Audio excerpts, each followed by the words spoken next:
بسم اللہ الرحمن الرحیم نحمدہ ونصلی علی رسولہ کریم اما بعد۔ احباب گرامی، ہمارا یہ تربیت اولاد کورس کا آج 19واں سبق ہے، اور آج 19ویں سبق میں بھی ہم بچے کو دینی تعلیم کے متعلق چند باتیں پڑھیں گے۔ دیکھیں، اس سے متعلق اس سے پہلے ہم نے پڑھا تھا کہ بچے کو نماز کی تعلیم دی جائے، اور اب فرمایا کہ بچے کو قرآن مجید کی بھی تعلیم دی جائے، کیونکہ قرآن مجید یہ کلام اللہ ہے، اور دنیا کے تمام علوم میں سب سے افضل اور سب سے مقام اور مرتبہ اور باعث برکت جو علم اور جو کلام ہے وہ صرف اور صرف اللہ رب العزت کی کلام ہے۔ تو اس لیے اپنے بچوں کو قرآن مجید کی ضرور تعلیم دیجیے۔ کم از کم اتنی تعلیم تو والدین کو چاہیے کہ دیں کہ کل کو اگر آپ اس دنیا سے جب جائیں تو بچے پیچھے آپ کو ایصال ثواب کرنے کے قابل ہوں۔ اکثر بچوں کو دیکھتے ہیں کہ وہ کچھ صورتیں بھی نہیں آتی ان کو، افسوس کے ساتھ کہنا پڑتا ہے کہ وہ والدین کے نماز جنازہ میں کھڑے ہونے کے لیے بھی انہیں جنازے کی دعا نہیں آتی۔ اب مجھے بتائیے کہ اس میں بچے کا قصور ہے یا اس کے والدین کا قصور ہے؟ یہ تو ایسی معمولی مبادیات دین تھا،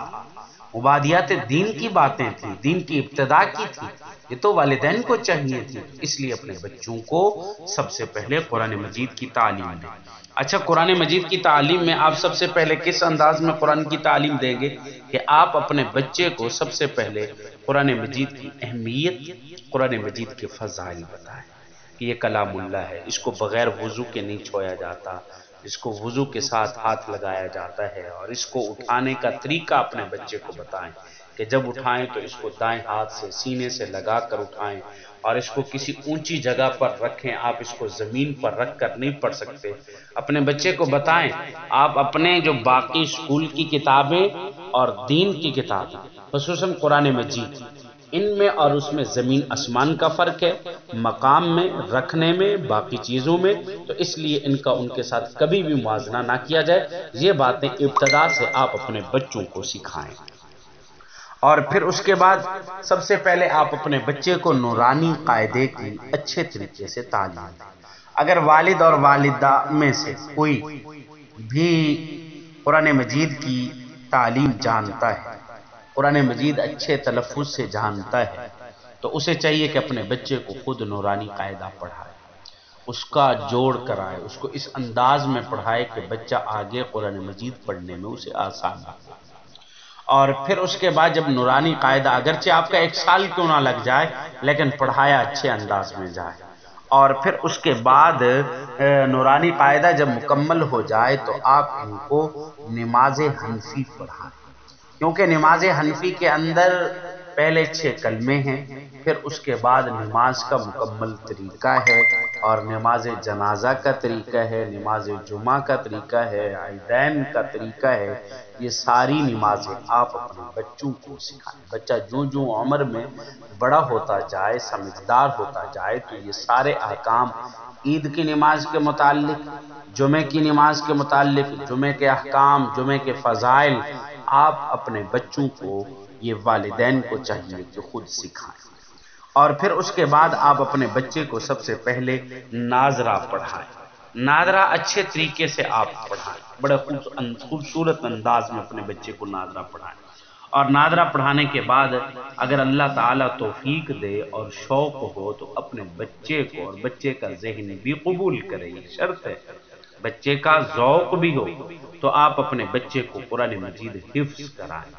بسا اوقات ایسا ہوتا ہے کہ والدین کا بڑا شوق ہوتا ہے بچے کو قرآن مجید کا حفظ کرایا جائے، لیکن بچہ ذہن نہیں ہوتا، وہاں ذہن نہیں رکھ سکتا، اور طبیعت مائل نہیں ہوتی، ذوق نہیں ہوتا۔ دیکھیں، والدین اور بچہ، ان دونوں کے مزاج میں